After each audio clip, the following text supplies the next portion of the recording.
So this is basically the second class of planning, right? मैं यहां पे लिख देता हूं क्लास पार्ट ए, आप लोग देख लीजिएगा part 1.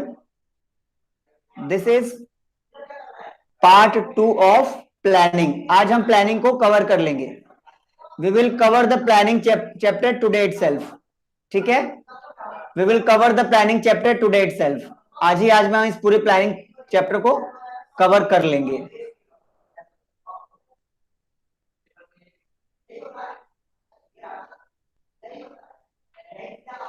So we have some topics जिसकी हम बात करेंगे one by one, right.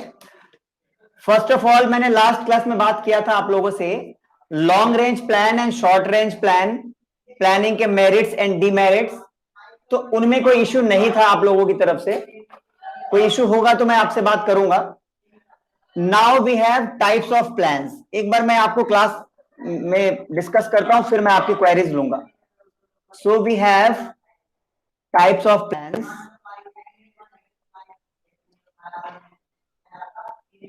Types of plans, plans के type. So on a broad category we can categorize these plans into basically 3 categories. Planning के टाइप्स जो हैं इसकी 3 कैटेगरीज हो सकती हैं. आई एम कैटेगराइजिंग, ऐसा कोई हार्ड एंड फास्ट रूल नहीं है, but for the understanding purpose I am categorising these plans into 3 categories. Category 1, category 2, and we have category 3. In category 1 we have hierarchical plans, जिसकी एक particular hierarchy होती है. Hierarchy means होता है sequence. Hierarchical plans, hierarchy means what, इसका मतलब है sequence, कि पहले क्या करें, उसके बाद क्या, उसके बाद क्या, और उसके बाद क्या. ठीक है. In category second we have frequency of use plans. इसमें हम देखते हैं कि कितनी फ्रीक्वेंटली हम, तो इसमें हम इसको जो हम कैटेगराइजेशन करते हैं वो frequency of use, frequency of use plans. And the third category is contingency plan.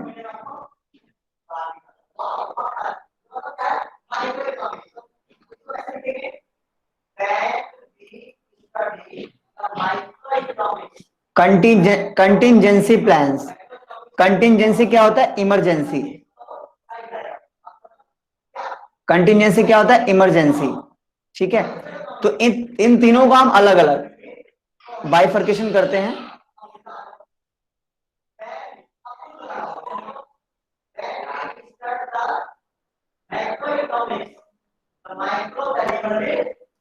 सो इसमें पहला पॉइंट देखते हैं. The first part is strategic plans, जो कि हमने कल भी बात किया था. मैं थोड़ा आज डिटेल में बात करूंगा इसके ऊपर. Strategic plans. Point number 2, intermediate plans और एडमिनिस्ट्रेटिव प्लान्स. इंटरमीडिएट या एडमिनिस्ट्रेटिव.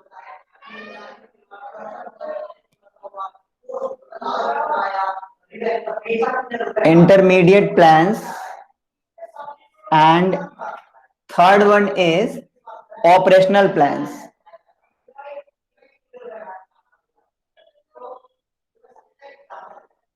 Operational plans. अगर हम बात करें फ्रीक्वेंसी ऑफ यूज प्लान्स की, तो इसका जो फर्स्ट पार्ट है वो है standing plans.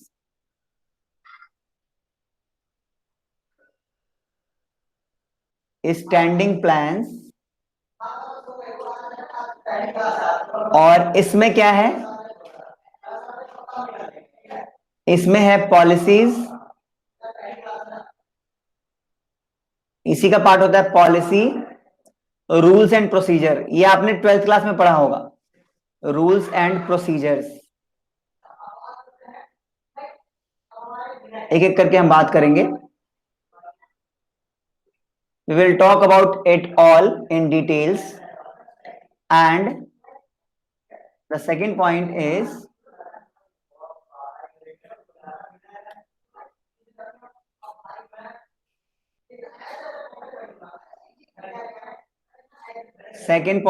single use plans. Single use plans.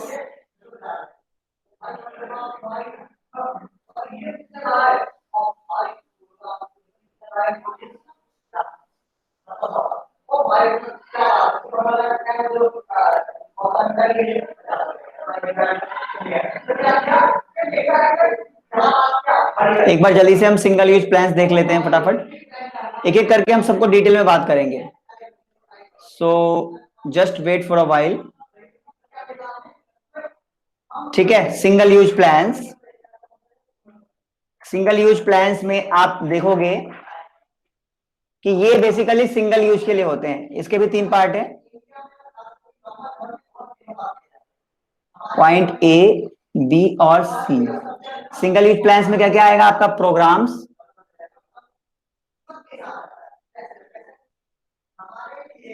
Programmes, part B है प्रोजेक्ट्स एंड पार्ट सी है बजट्स. ठीक है. And the last one is contingency plan. The third one is this is contingency. कब आता है ये? In the case of emergency. इसका कोई बाइफर्केशन नहीं है, इसकी कोई फर्दर कैटेगरी नहीं है. कंटिंजेंसी को कंटिंजेंसी प्लान ही बोलते हैं. Contingency plans. ठीक है. और ये जो कंटिंजेंसी प्लान होते हैं ये कब लिए जाते हैं? जैसे ये हमें अचानक लेना पड़ता है. जैसे अब कंपनियों को पहले से नहीं पता था कि भैया कोविड आ जाएगा, या मान लो कंपनी में कभी आग लग जाए, फायर लग जाए, तो इस तरह के प्लान्स में हम कंटिंजेंसी का यूज करते हैं. अब एक एक करके समझते हैं. देखो, ठीक है, एक एक करके हम पूरे टॉपिक को समझेंगे. तो सबसे पहले देखो कैटेगरी वाइज समझते हैं. सबसे पहले हायरार्की. हायरार्की मतलब क्या होता है? यहां पे आ जाओ नंबर 1 पे. एक बार मैं पेन चेंज कर लूं क्योंकि सेम पेन से ना फिर वो मैं बाइफरकेट नहीं कर पाऊंगा. So now we can see with the help of this pen. सो यहां पे देखिए सबसे पहले हायरार्की के बेसिस पे. हायरार्की मतलब होता है सीक्वेंस. सीक्वेंस के बेसिस पे आप सबसे पहले क्या देखोगे कि आपका स्ट्रेटेजिक प्लान्स है, intermediate plans and operational plans. Strategic plans कौन बनाता है? सीक्वेंस में सबसे पहले बनता है स्ट्रेटेजिक प्लान्स. ये नंबर 1 स्टेप 1 है, इसलिए इसको सीक्वेंस में नंबर 1 पे रखा गया है. जो स्ट्रेटेजिक प्लान्स है वो कंपनी का टॉप लेवल बनाता है. मैंने कल भी बताया था. यानी कंपनी के सीईओ, कंपनी के बोर्ड ऑफ डायरेक्टर्स, कंपनी के एमडी इन प्लान्स को बनाते हैं. तो कंपनी का जो टॉप लेवल होता है, ये अगर आप ये देखते हो ना, इसमें ये होता है टॉप लेवल, ये होता है मिडिल लेवल, ये लेवल ऑफ मैनेजमेंट. यहाँ पे टॉप लेवल, ये मिडिल लेवल और ये लोअर लेवल. तो ये जो स्ट्रेटेजी है, कंपनी की जो पॉलिसी है, कंपनी का मिशन क्या है, कंपनी का गोल क्या है, इन प्लान्स को फॉर्मुलेट करने के लिए आपके स्ट्रेटेजिक प्लान्स बनते हैं. तो सीक्वेंस में नंबर 1 पे ये आ गया. सीक्वेंस में नंबर 2 पे क्या आएगा? नंबर 2 पे आएगा इंटरमीडिएट प्लान्स. इंटरमीडिएट आपको नाम से ही अर्थ मिल रहा होगा, ये बनाते हैं middle level managers. Middle level managers कौन होते हैं? जो डिपार्टमेंटल मैनेजर होते हैं, जैसे मार्केटिंग मैनेजर, जैसे आपका प्रोडक्शन मैनेजर. तो ये क्या करते हैं? ये कंपनी के लिए इंटरमीडिएट प्लान्स बनाते हैं. एंड बेसिकली ये पूल का काम करते हैं. ये लोअर लेवल से भी कनेक्टेड रहते हैं और ये अपर लेवल से भी कनेक्टेड रहते हैं. और हम बात करें ऑपरेशनल प्लान्स की, तो ऑपरेशनल प्लान्स कौन लोग बनाते हैं? Operational plans are divide by whom? It is divided and formulated by lower level managers. Lower level managers, जैसे कि फोरमैन, जैसे कि सुपरवाइजर. इनका काम क्या होता है? इनका काम होता है कंपनी की जो ऑपरेशन है, ऑपरेशन मतलब मेन काम होता है कंपनी में जो मैन्युफैक्चरिंग एरिया होता है, वहां पे जो डायरेक्टली वर्कर्स की जो प्रॉब्लम को सॉर्ट आउट करता है, जो डायरेक्टली वर्कर्स से कनेक्टेड होता है या फिर डायरेक्टली जो एम्प्लॉय से कनेक्टेड होते हैं, वो कंपनी की ऑपरेशंस को देख रेख करते हैं। और ये दूसरा काम क्या करते हैं, ये जो भी वर्कर्स की प्रॉब्लम है इनको मिडिल लेवल तक पहुंचाते हैं। और मिडिल लेवल किनके बीच में पूल का काम करते हैं, लोअर लेवल और अपर लेवल। अपर लेवल ने जो मिशन बनाया है, जो गोल बनाया है, उसको ये लोअर लेवल तक पहुंचाते हैं। तो मिडिल लेवल जो डिपार्टमेंट मैनेजर होते हैं वो बेसिकली एक पूल का काम करते हैं। तो ये तीन तरह के प्लान्स होते हैं हायरार्की के बेसिस पे। हायरार्की का मतलब मैं फिर से बता दूं, हायरार्की का मतलब क्या हुआ, हायरार्की का मतलब हो गया सीक्वेंस, कि सबसे पहले क्या, स्टेप 1 क्या, स्टेप 2 क्या और स्टेप 3 क्या। तो ये हो गई कैटेगरी 1। अब हम आते हैं कैटेगरी 2 पे, बीच में आ जाइए, ये रहा आपका कैटेगरी नंबर 2। अब कैटेगरी 2 में क्या है, इसको बड़े ध्यान से देखेंगे और इसको हम समझने की कोशिश करेंगे। What is category 2, we will understand it in a very sequence manner so that it will be easier for us to understand. Okay, तो सबसे पहले कहता है फ्रीक्वेंसी के ऊपर डिपेंड करता है। फ्रीक्वेंसी मींस क्या होता है, कितनी बार और कितने समय के लिए, यानी फ्रीक्वेंसी का मतलब क्या हो गया, this is based on time, कितने टाइम के लिए आप बना रहे हो, कितनी बार बना रहे हो, हाउ मेनी टाइम्स। तो जो स्टैंडिंग प्लान्स होते हैं, ध्यान से देखो, नाम में ही अर्थ छुपा हुआ है, name itself says the meaning, right. कि जो स्टैंडिंग प्लान होते हैं वो क्या होते हैं, वो एक तरीके से फिक्स होते हैं। स्टैंडिंग प्लान मींस क्या, जो स्टैंडिंग रहेंगे, जो कंपनी के स्टैंडिंग प्लान्स होते हैं वो सालों साल चलते हैं। वो 1 साल 6 महीने के लिए बनाए जाते हैं, वो 2 साल के लिए बनाए जाते हैं। तो स्टैंडिंग प्लान में सबसे पहले कंपनी की पॉलिसी होती है, कंपनी के रूल्स और कंपनी के प्रोसीजर्स। ध्यान से देखना, जो भी स्टैंडिंग प्लान्स होते हैं वो फिक्स नेचर के होते हैं, उनको बार बार हम चेंज नहीं करते। We don't alter these plans again and again. नाम से ही अर्थ मिल रहा है हमें, name itself says the meaning, है ना। इसका मतलब क्या हुआ कि जो कंपनी के स्टैंडिंग प्लान्स है वो बार बार चेंज नहीं होते। जैसे कंपनी की पॉलिसी है, कंपनी की पॉलिसी क्या हो सकती है, ध्यान से देखना, कंपनी की पॉलिसी हो सकती है क्रेडिट सेल की, कि भाई हम उधार भी बेचेंगे, या कंपनी की पॉलिसी हो सकती है नो क्रेडिट सेल, हम उधार नहीं बेचेंगे, हमारा बहुत नुकसान हो गया था, हमारे बैड डेट्स बहुत हो गए थे। मेरी बात समझ रहे हो, यानी एक कंपनी की पॉलिसी हो सकती है कि हम उधार माल बेचें या उधार माल ना बेचें, हम क्रेडिट पे सेल करें या फिर नो क्रेडिट सेल। अगर आप बहुत ज्यादा रिस्क से बचना चाहते हो तो आप कितनी बार क्रेडिट सेल नहीं करते हो, लेकिन आपको पता है कि बिजनेस बिना क्रेडिट सेल के ग्रो नहीं कर पाता है, तो वो कंपनी की अपनी अपनी पॉलिसी हो सकती है। रूल्स क्या होते हैं, रूल्स हो सकते हैं भाई कंपनी में अलग अलग रूल होते हैं। रूल हो सकते हैं कि कंपनी में अगर आपको 9 बजे रिपोर्टिंग टाइम है तो आप 9:30 में नहीं आओगे, आप टाइम के लिए पंक्चुअल रहोगे, आपको ड्रेस कोड फॉलो करना पड़ेगा। These are rules. तो रूल्स क्या होते हैं, रूल्स बेसिकली एक गाइडलाइंस होते हैं आपके लिए कि भाई आपको टाइम के लिए पंक्चुअल रहना। अगर आपको मॉर्निंग में 9 AM का टाइम है तो आपको 9 बजे आना पड़ेगा सुबह। अगर कंपनी में ड्रेस कोड है तो आपको ड्रेस पहनना पड़ेगा। You can't wear casual wears, casual dress आप नहीं पहन सकते। प्रोसीजर क्या है, what is procedure over here. Procedure का मतलब क्या होता है, प्रोसीजर हमें बेसिकली गाइड करता है। जैसे मान लो अब आपको डीयू से एमकॉम करना है, या एमकॉम भी छोड़ो, अगर किसी बच्चे को एमबीए करना है, ये तो खैर एक कोर्स है एमकॉम एमबीए। तो ये कि मान लो आपको टीचर बनना है, किसी कॉलेज में असिस्टेंट प्रोफेसर बनना है, तो उसका क्या प्रोसीजर है।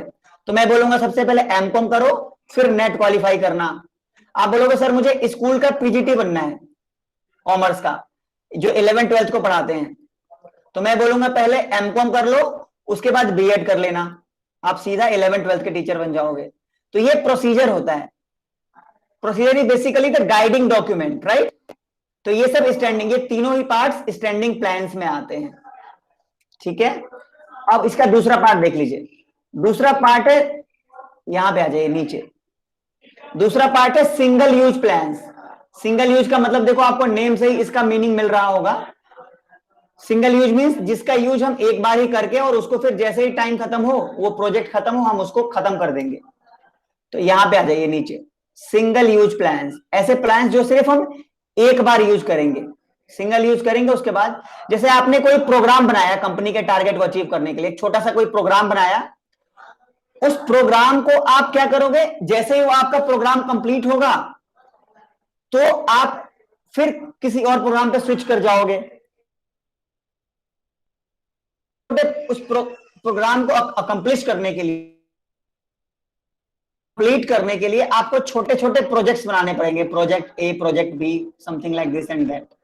तो प्रोजेक्ट क्या होते हैं? Project are part of programs. Project are basically it is a part of, ये प्रोग्राम का ये पार्ट होता है। और नीचे आते हैं बजट। बजट आपको पता ही है, टू फुलफिल द प्रोग्राम और प्रोजेक्ट्स आपको बजट एलोकेट करना पड़ेगा और बजट के अकॉर्डिंग आपको काम करना पड़ेगा। आपको न्यूमेरिकली सब कुछ रखना होगा, भाई इस प्रोग्राम को करने के लिए हमें कितना बजट रखना चाहिए, कितना बजट एलोकेट करना चाहिए। So these are the budgets. ये तीनों ही क्या होते हैं? शॉर्ट टर्म के लिए होते हैं। बजट लॉन्ग टर्म के लिए भी होता है, बट ये जो सेंस यहां पे हम जिस सेंस में बात करना चाह रहे हैं, basically these are the short term. Program बनाया और उस प्रोग्राम को पूरा करने के लिए प्रोजेक्ट्स बनाया। जैसे ये प्रोजेक्ट और प्रोग्राम फुलफिल हुआ, फिर हम किसी और प्रोग्राम या किसी और प्रोजेक्ट पे स्विच कर जाएंगे। ठीक है?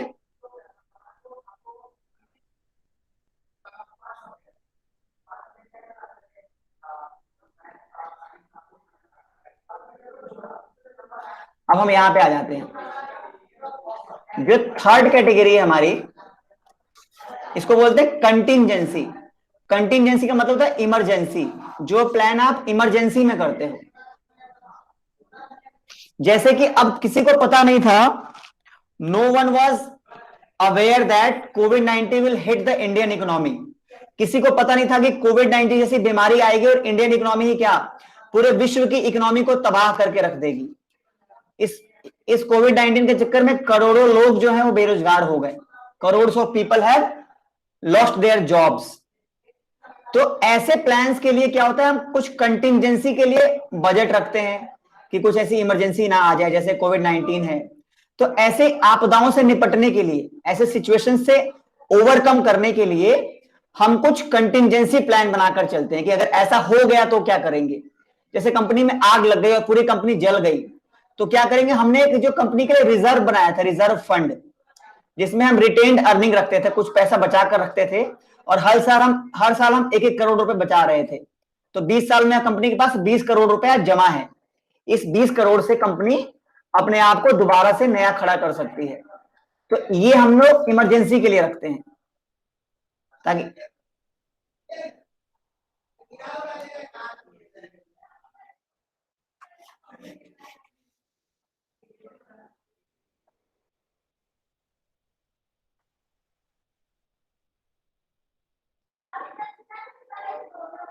ठीक है। तो ये था बेसिकली कि टाइप्स ऑफ प्लान्स। प्लान के क्या क्या टाइप होते हैं। मुझे पता है कि मैंने एक साथ चीजें काफी सारी कराई हैं, आपको कंफ्यूजन हो सकती है, तो एक एक करके मैं उस पर आ जाऊंगा। हमने तीनों कैटेगरी कर ली है। मैं टॉपिक्स आपके यहाँ डाउट्स लूंगा, बट अभी तो मैं आपको जब स्पीकर अपना हटा के तब मैं आपके डाउट्स ले पाऊंगा। तो फिलहाल मैं आगे बढ़ रहा हूं और जो भी डाउट होगा मैं एक एक करके आपसे इंटरेक्ट करूंगा। अगला टॉपिक जो कि बहुत इंपॉर्टेंट है, इससे बहुत क्वेश्चन आए हुए हैं, एमबीओ। आपने पढ़ा होगा बीकॉम में। एमबीओ की फुल फॉर्म होती है management by objectives. Management by objectives. Who has given this concept? It is given by Peter F. Drucker. Peter F Drucker ने ये कॉन्सेप्ट दिया था। ठीक है, so this concept was given by Peter F Drucker. अब ये होता क्या है, एक एक करके समझते हैं। Management by objective.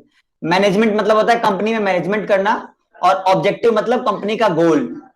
तो ये क्या होता है, इसको समझते हैं एक एक करके। ये बहुत इंपॉर्टेंट टॉपिक है, मैं इसको लगा दे रहा हूं, वेरी वेरी इंपॉर्टेंट टॉपिक। ठीक है, इससे क्वेश्चन बहुत बनते हैं।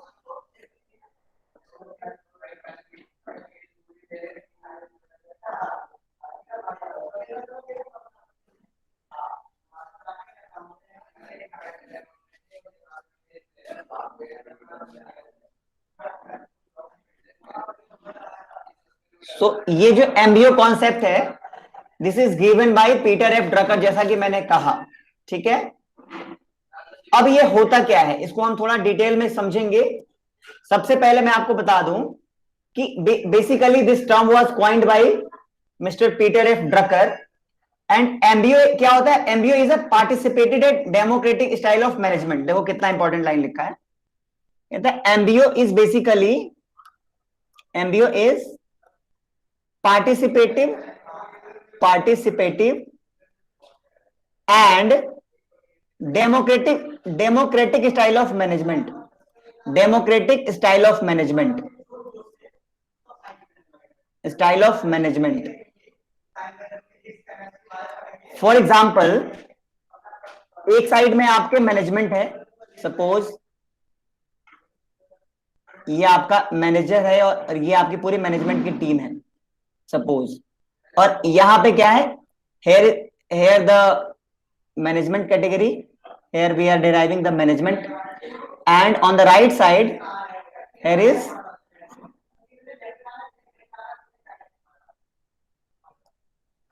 Is employees. सो जो भी मैनेजमेंट के गोल्स हैं, जो भी मैनेजमेंट के ऑब्जेक्टिव्स हैं, वो ऑब्जेक्टिव मैनेजमेंट इन पे थोपता नहीं है। ध्यान से समझना मेरी बात को, कि भाई आपको मैनेजर ने कहा कि आपको ये काम करना है, इसमें ऐसा नहीं होता है। मैनेजमेंट कोई भी जो वर्क है, कोई भी वर्क है कंपनी का, जो भी वर्क है या जो भी टारगेट है, उस टारगेट को पूरा करने के लिए जॉब को यहां पे इन पे थोपा नहीं जाता है। They are not assigned jobs directly, इनके ऊपर जॉब इंपोज नहीं किया जाता है। एक शब्द का मैं इस्तेमाल कर रहा हूं, इंपोज। इंपोज मतलब क्या है? जबरदस्ती थोप देना कि भाई तुम्हें ये काम करना है, बट ऐसा नहीं होता है। इसमें क्या होता है, ये डेमोक्रेटिक स्टाइल है। इसमें क्या करेगा, आपका जो मैनेजर होगा या जो आपकी मैनेजमेंट होगी, वो मैनेजमेंट आपसे डिस्कस करेगी कि भाई आप एक दिन में कितना काम कर सकते हो। मान लो एक कंपनी है, उस कंपनी में आप मान लो कि एक वर्कर है, वो वर्कर एक दिन में 20 शर्ट सिल सकता है। एक कपड़े की कंपनी है, मान लो क्लॉथिंग कंपनी है, 20 शर्ट्स इन अ डे एक जो वर्कर है वो सिल सकता है। ठीक है, here is worker and here is management. तो मैनेजमेंट ने बोला भाई तुम कितना काम कर सकते हो? इसने बोला सर मैं 20 शर्ट सिल सकता हूं। इसने पूरा अपना प्रोसेस बताया। तो मैनेजमेंट ने कहा चलो 20 क्या, तुम्हें हम 18 का टारगेट देते हैं, 18 शर्ट सिलो, क्योंकि आप 20 शर्ट सिलोगे आप बहुत ज्यादा एग्जॉस्ट हो जाओगे।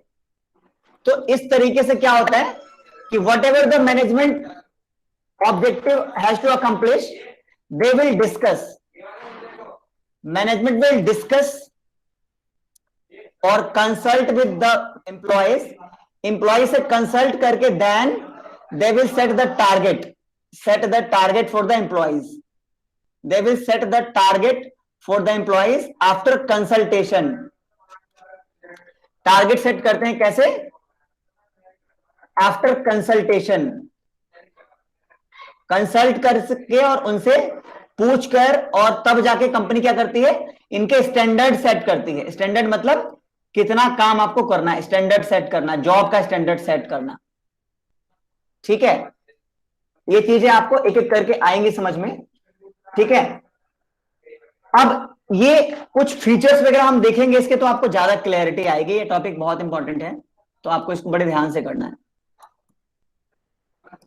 Features of MBO, features of MBO. MBO का फीचर क्या है? तो ध्यान से मेरे साथ साथ आप लोग लिखते भी रहना। फर्स्ट पॉइंट है सुपीरियर सबऑर्डिनेट पार्टिसिपेशन। देखना कितना अच्छी बात लिखी है। सुपीरियर मींस कौन? कंपनी का मैनेजमेंट। सुपीरियर, सबऑर्डिनेट तो आपको पता ही है, subordinate means employee. Superior subordinate participation means जो कंपनी का गोल होता है, जो कंपनी का टारगेट होता है, कंपनी का जो भी टारगेट है, ये कंपनी का टारगेट है और यहां हमें हिट करना है। तो जो भी कंपनी का टारगेट होता है वो टारगेट मैनेजमेंट जो है अपने सबऑर्डिनेट से कंसल्ट करने के बाद ही उनके टारगेट को सेट करती है, उनके स्टैंडर्ड को सेट करती है। ठीक है, feature number 2, point number 2 feature का, ज्वाइंट गोल सेटिंग। ये तो बिल्कुल आपको समझ में आ गया होगा। Joint goal setting means manager आपसे पूछेगा आप कितना टारगेट अचीव कर सकते हो, एम्प्लॉयज आपको बताएगा कि हम इतना कर सकते हैं और इतना नहीं कर सकते हैं। तो यानी कि आपस में एक दूसरे का कंफर्ट देख के, कंफर्ट का मतलब ये नहीं कि तुम बोल दोगे सर हम तो सिर्फ एक शर्ट सिल पाएंगे। नो, मैनेजमेंट इतनी बेवकूफ नहीं है। मैनेजमेंट को पता है ओवर द इयर्स, उसके पास एक्सपीरियंस है, बट फिर भी आपके ऊपर वो कोई टारगेट थोपना नहीं चाहती है। They don't want to impose any target on you, that's why they will consult from you, ताकि आप भी खुश रहोगे, वर्कर भी खुश होकर काम करेगा कि चलो भाई एक बार पहले सर ने मुझसे पूछा, सर ने मुझसे कंसल्ट किया, सर ने मेरी अग्रीमेंट को समझा, सर ने मेरे इश्यूज को समझा और उसके अकॉर्डिंग हमें गोल दिया है। तो आप भी बहुत ज्यादा मोटिवेट होके उस टारगेट को अचीव करने के लिए काम करोगे। अब मान लो being a teacher, being a assistant professor, मैं दिल्ली यूनिवर्सिटी के किसी कॉलेज में पढ़ाता हूं, रेगुलर कॉलेज में मान लो, एंड वहां मुझसे वो पूछते हैं कि सर आप कितने सब्जेक्ट पढ़ा सकते हो। तो यूजुअली क्या होता है ऑन एन एवरेज मेरे जो फ्रेंड्स पढ़ाते हैं उनको 3 या 4 लेक्चर पर डे मिलता है।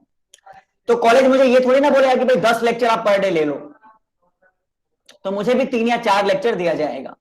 उसमें भी कंसल्ट किया जाएगा कि हम आपको टैक्स दे रहे हैं, इनकम टैक्स, हम आपको बिजनेस मैथमेटिक्स दे रहे हैं, या हम आपको एचआरएम दे रहे हैं, या हम आपको इकोनॉमिक्स दे रहे हैं। तो वो बिना मेरे कंसल्टेंसी के वो सब्जेक्ट हमें इशू नहीं करते। वैसे कॉलेजों में देखो हमें पढ़ाना पड़ता है, जो भी सब्जेक्ट हमें मिल जाए, बट समटाइम्स एक बार वो आपसे पूछते हैं कि सर हम आपको इकोनॉमिक्स दे रहे हैं, तो अब आपको क्या करना होता है, आपको मना नहीं करना होता, आपको बोलता है yes sir I will do.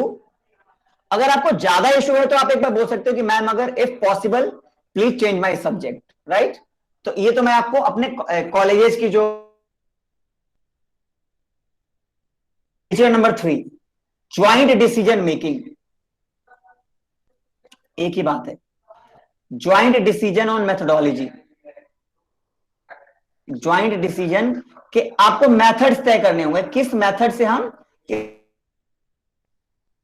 Methods, ठीक है। And the last point is manage makes a way to attain maximum result. They will give you the way to achieve maximum result. आपसे वो मैक्सिमम काम कैसे निकलवाएं, उसके लिए क्या करते हैं, they will motivate you, they will guide you, ठीक है, दे विल सपोर्ट यू, ठीक है। So these are the points.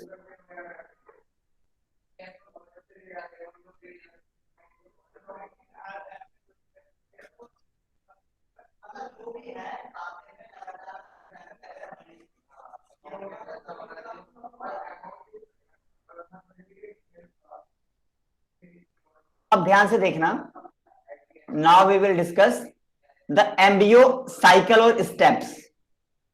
अब जो अगला टॉपिक है वो आपका है एमबीओ को आप अचीव कैसे करोगे, एमबीओ का स्टेप्स क्या है, या इसको टेक्निकली साइकिल भी बोलते हैं, एमबीओ साइकिल। तो इसमें क्या करते हैं, सबसे पहले स्टेप 1 क्या करेंगे, वो सेटिंग ऑब्जेक्टिव्स। अपने एम्प्लॉय से पूछ के मैनेजमेंट ऑब्जेक्टिव सेट करेगी, ठीक है। ये मैंने ऑलरेडी इतना डिटेल में पढ़ा दिया कि मैं आपको रिपीट नहीं कर रहा।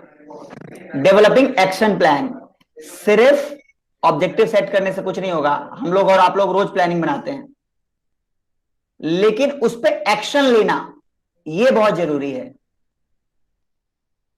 करने से, सिर्फ गोल बनाने से टारगेट अचीव नहीं होते, गोल अचीव नहीं होते। You have to take action, और एक्शन के लिए आपको एक्शन प्लान बनाना पड़ता है कि हमको ये काम ऐसे ऐसे करना है, ये इसका प्रोसेस होगा, ठीक है। स्टेप नंबर 3, स्टेप 3 इज, अब इसको आपको टाइम टू टाइम रिव्यू करना पड़ेगा। रिव्यू, इसको ब्रैकेट में लिख लो, periodic review. Periodic review means time to time जो आपको टारगेट मिला है, टाइम टू टाइम चेक करेंगे, टाइम टू टाइम वो आपको रिव्यू करेंगे कि आपने, आपका जो मैनेजमेंट है, कि आपने कितना काम खत्म कर लिया है। They will check time to time, और वो आपको रिव्यू करके तब आपको, अगर आप काम में पिछड़ रहे हो तो आपको वो फिर गाइड करेंगे, मोटिवेट करेंगे, और डांट भी सकते हैं कि भाई आपका काम अभी कंप्लीट क्यों नहीं हुआ, आप तो बहुत पीछे हो रहे हो। एंड फिर क्या करेंगे, परफॉर्मेंस को अप्रेज करेंगे। परफॉर्मेंस अप्रेजल, ये इसी का एक्सटेंशन है, रिव्यू का ही एक्सटेंशन है, कि वो परफॉर्मेंस चेक करेंगे, फिर उसको अप्रेजल करेंगे। अप्रेजल का मतलब होता है कि आपकी परफॉर्मेंस के अकॉर्डिंग आपको वो कंपनी में क्या कर सकते हैं, प्रमोट कर सकते हैं। तो प्रमोशन वगैरह हो, प्रमोशन होगा या प्रमोशन नहीं होगा, या कितनी सैलरी आपकी बढ़ेगी, ये सब डिपेंड करता है आपके परफॉर्मेंस पे। ठीक है, सो ये पॉइंट नंबर 4। तो ये सब कुछ आपके इसके स्टेप्स थे। अब जल्दी से मैं इसके फटाफट कुछ एडवांटेजेस या बेनिफिट्स की बात कर लेता हूं। एडवांटेजेस का आइडिया लग ही गया होगा आप लोगों को, बट जल्दी से एक दो पॉइंट बता देता हूं मैं। ये आपको राइट ऑब्जेक्टिव देता है। आपको कंपनी में, भाई जब तक हमारे पास कोई गोल नहीं होगा, अभी आप लोग मेरे साथ जुड़े हो क्योंकि आपके पास एक, मैंने कुछ आइडिया दिया और आपको लगा कि हाँ यार सर कुछ कुछ रेलेवेंट बात ही बता रहे हैं, कि हम लोग कर लेते हैं, हमारी नॉलेज भी थोड़ी एक्सपेंड होगी। अगर हमें डीयू में एमकॉम में एडमिशन मिल जाएगा तो वेल एंड गुड। हम अगर हम कॉर्पोरेट में भी जाते हैं तो भी हमें बहुत ये कोर्स हेल्प कर सकता है। ऐसा कुछ ना कुछ तो आपने जरूर सोचा ही होगा। ठीक है, it improves the efficiency of employees. ये एम्प्लॉय की इफिशियंसी को इंप्रूव करता है, improves the efficiency of employees, क्योंकि उनसे पूछ कर टारगेट बना रहे हैं आप पूछने के बाद भी वो टारगेट पूरा नहीं करेगा तो उसको फिर डांट पड़ेगी। ठीक है, ये ह्यूमन का डेवलपमेंट करता है, एचआरडी कंपनी में अच्छे अच्छे मैनेजर तैयार करता है, क्योंकि हम उनको मोटिवेट कर रहे हैं टारगेट सेट करने के लिए, अपने आप उनको काफी हद तक इंडिपेंडेंस दे रहे हैं। ठीक है, यहां प्रॉपर कोऑर्डिनेशन होता है, proper coordination between whom, between manager and employees. ठीक है, तो ये सब बातें मैं ऑलरेडी बता चुका हूं, ये चीजें रिपीट होने लग रही हैं, तो मैं अब इसमें अभी 2-3 पॉइंट और थे बट मैं नहीं जा रहा अब इसमें। ठीक है, so this is all about this chapter. Now we will move to the MCQ section. अब हम लोग एमसीक्यू सेक्शन पे आएंगे। ठीक है,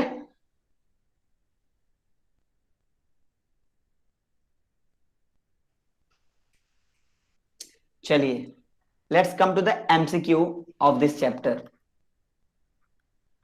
एमसीक्यू आपके जो डीयू में आए हुए हैं, जो आपके जामिया में आए हुए हैं, ये इसमें आपको मिक्स मिलेगा, मतलब आपके फिर प्रैक्टिस सभी, और जो यूजीसी नेट में इसका लेवल थोड़ा ऊपर होता है, लेकिन कहीं ना कहीं जो एमकॉम का बच्चा है वो तो फिर, ये बेसिकली इसमें बीकॉम और एमकॉम दोनों कोर्स आ जाता है ना, लेकिन अगर आप ये कर लोगे तो आपको फिर और एडवांटेज ही है।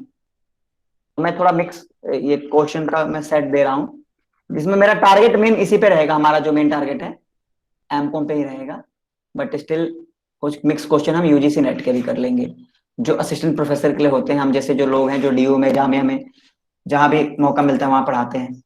ठीक है, so first question for today's class is, बहुत इंपॉर्टेंट क्वेश्चन है, ध्यान से देखना। ये रहा, so the plan for meeting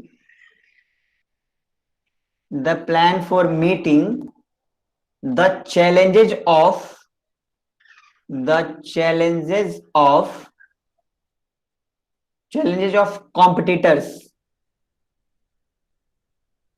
competitors is called, भाई आपका जो कॉम्पिटिटर है उसके चैलेंज को आप कैसे बीट करते हो, उसके चैलेंज को आप कैसे एक्सेप्ट करते हो, उससे कैसे आप कंपटीशन करते हो, उसको क्या बोलते हैं? Option A program, option B mission, ये ऑप्शन बी है। ऑप्शन सी है आपका डेरिवेटिव प्लान,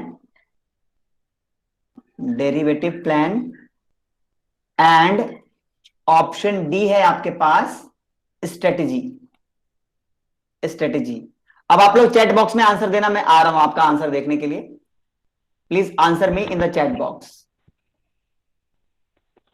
बिकॉज अभी आपको मैं सुन तो पाऊंगा नहीं। So answer your. ओके, सबने डी बताया है, बहुत सारे लोगों ने।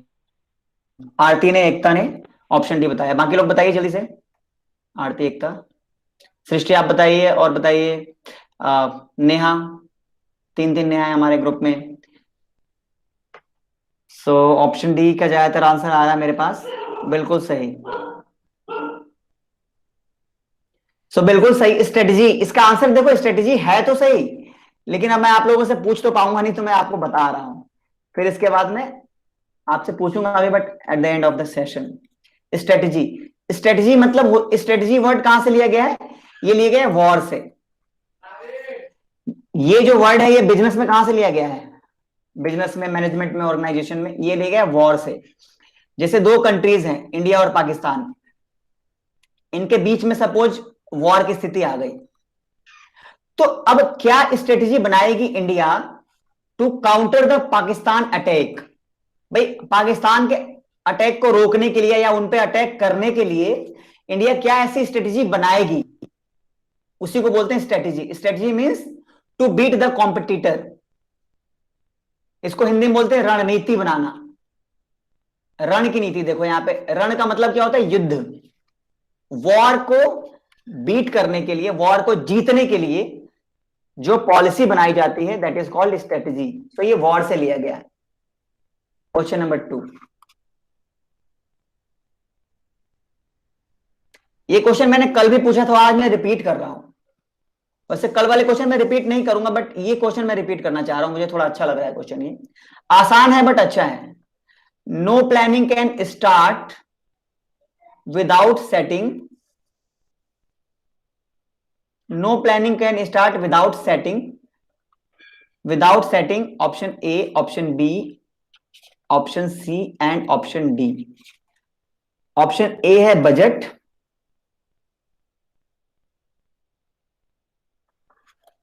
Option A budget, option B objectives, option C है powers, and option D is NOTA. अब मैं आपके चैट बॉक्स में आ रहा हूं, जल्दी से मुझे आंसर बताइए। ऑप्शन बी, ऑप्शन बी, बहुत बढ़िया। आसान क्वेश्चन था, but still I am happy to see the answer. बिल्कुल सही, बिल्कुल सही, राइट। क्योंकि देखो, जब तक कंपनी का गोल सेट नहीं है, objective is also known as goal, ठीक है। देखो अगर आप थोड़ा और बारीकी से पढ़ोगे तो गोल और ऑब्जेक्टिव में भी थोड़ा सा एक स्लाइट डिफरेंस होता है, बट फिलहाल हम मान लेते हैं सेम होता है। तो जब तक कंपनी का एक ऑब्जेक्टिव या गोल सेट नहीं है, यू कांट प्लान ना, तब तक आपकी प्लानिंग किस काम की है? तो तब तक आपकी प्लानिंग अधूरी रह जाएगी। आप किस चीज के लिए काम करोगे, आपको यही क्लियर नहीं होगा, तो फिर आप अंधेरे में तीर चलाना बोलते हैं उसको, जब हमें प्लानिंग ही क्लियर नहीं होता है। What is MBO? अब ध्यान से देखना ऑप्शन। व्हाट इज, अभी कराया मैंने, MBO. What is MBO? Option A, option B, option C and option D. पहला है आपका management by organization, management by organization. Option B है management business organization, management business organization. तीसरा है management by objective, management by objectives. And चौथा question है आपका multiplicity, multiplicity of business objectives. जल्दी से मुझे आंसर बता दीजिए चैट बॉक्स में।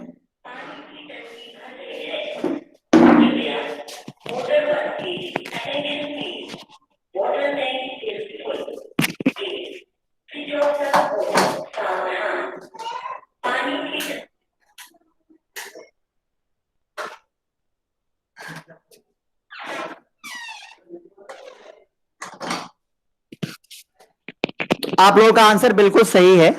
The right answer is option C. Yes, management by objectives. ठीक है, आप जल्दी से आ जाइए क्वेश्चन नंबर 4 पे. Question number 4, who has propounded MBO. MBO theory किसने दी थी? Option A Henry Fayol, option B Peter F Drucker, option C F W Taylor, या फिर option D NOTA. None of the above. मुझे जल्दी से answer बता दीजिए इसका.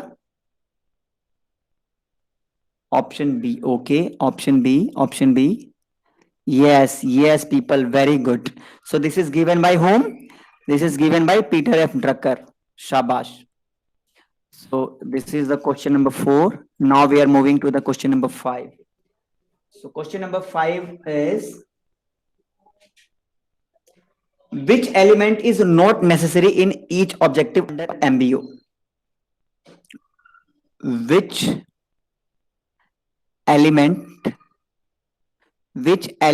is not necessary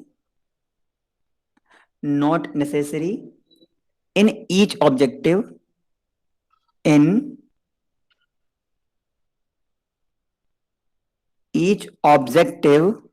under MBO approach. So you have some options like you have option A, option B, option C, and option D. So the first option is time element, option B cost element, option C human relation element,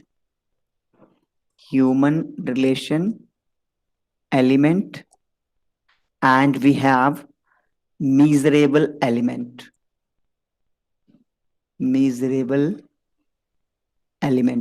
ध्यान से देखना, थोड़ा सोचना. इस question में आपको doubt हो सकता है, तो थोड़ा सा समय लेना, 30 सेकंड का समय, उसके बाद आंसर करना.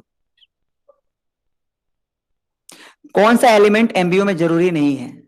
भाई आप ऑब्जेक्टिव सेट कर रहे हो कंपनी का, आप मैनेजर और वर्कर मिलके, तो टाइम तो सेट करोगे ही.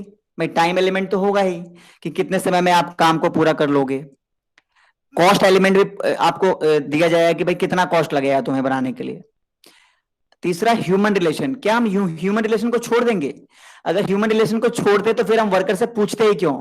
उसको सीधा बोलते भाई तुझे जो है आज 20 ये डब्बे बना कर रखने हैं, तुम्हें आपको जो है 20 ये टारगेट 20 शर्ट बनाकर रखना है, या फिर 20 जूते जो है आपको स्टिच करके रखने हैं, ऐसा कुछ. तो ये तो वो टारगेट जब हम पहले से सेट कर देते हैं, हम जब उनसे पूछते भी नहीं है, उनकी पार्टिसिपेशन नहीं लेते हैं, तब तो ये एमबीओ अप्रोच होगा ही नहीं. एमबीओ की तो सबसे खास बात यही है कि वो ह्यूमन रिलेशन पे ध्यान देते हैं. तो इसका जो ऑप्शन होगा, right option is measurable element.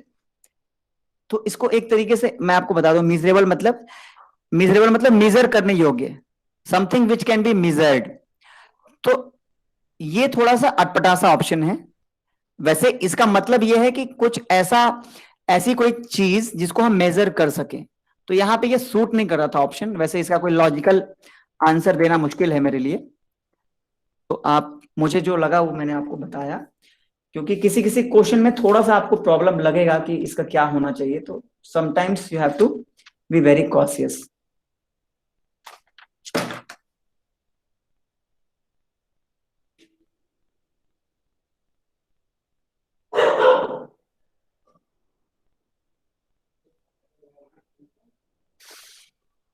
Question number 6 ये है आपका, which among the following is most popular approach.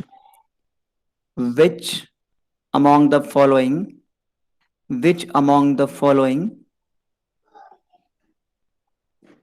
Is most popular approach. popular approach, most popular approach for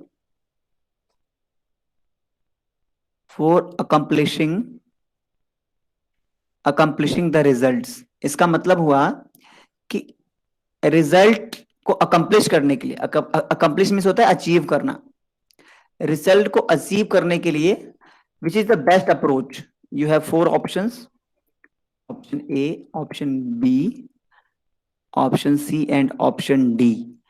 you have management by exception, management by exception, इसको MBE बोलते हैं। Second point है reward system, reward system. Third है MBO, management by objectives. और fourth है mentor system. तो आपको answer का गैस हो गया होगा कि कौन सा सबसे बढ़िया अप्रोच होता है।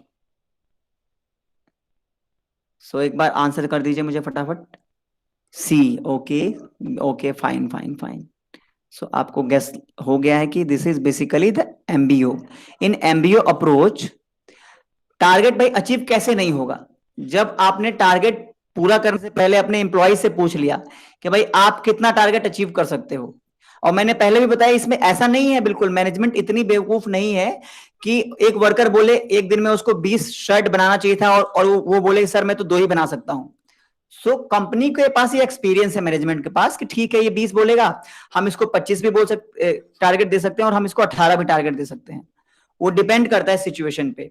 सो मैनेजमेंट एक तरीके से आपसे बस एक बार पूछना चाहती है, आपसे एक बार कंसल्ट करके आपको जब टारगेट देगी तो आप भी उसको मोटिवेट होके, आपको भी अच्छा फील होगा, आपको एक इंपॉर्टेंट फील होगा कि हाँ yes management is giving due consideration to me, management मुझे ड्यू कंसिडरेशन दे रही है, right. So this is the 6th question, question number, let me check the more questions.